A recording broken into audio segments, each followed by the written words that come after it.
రాజకీయ పార్టీ స్థాపించడం, ఎలక్షన్ దాంట్లో అసలు పార్టీనే నడపకుండా ఊరికినే రిజిస్ట్రేషన్‌లో ఉంచి, ఎలక్షన్స్ అప్పుడు అది దాన్ని అమ్ముకోవడం. అంటే పార్టీగా అమ్ముకోవడం కాదు.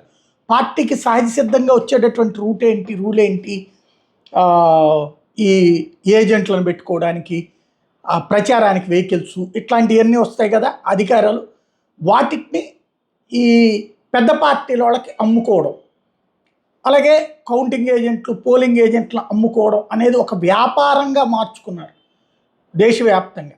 అట్లాంటి గుర్తింపు లేని పార్టీలు అంటే వాళ్ళు వాస్తవంగా అయితే ఒకసారి కాబట్టి రెండోసారి పార్టీకి ఇన్ని సీట్లు, ఇన్ని ఓట్లు రావాలి. ఇవన్నీ దొంగ వేషాలు వేస్తున్నటువంటి పార్టీలు దాదాపుగా 340 పార్టీలని డీలిస్ట్ చేసింది ఎన్నికల సంఘం. గుర్తింపు లేని పార్టీలు ఒకసారి కాబట్టి రెండోసారి కాబట్టి మూడోసారి ఆ పర్సంటేజ్ ఆఫ్ ఓట్లు తెచ్చుకోవడం కాదు కదా, అసలు వీళ్ళు ఎన్నికల్లో పోటీ చేసేది కూడా ఉండి సావదు.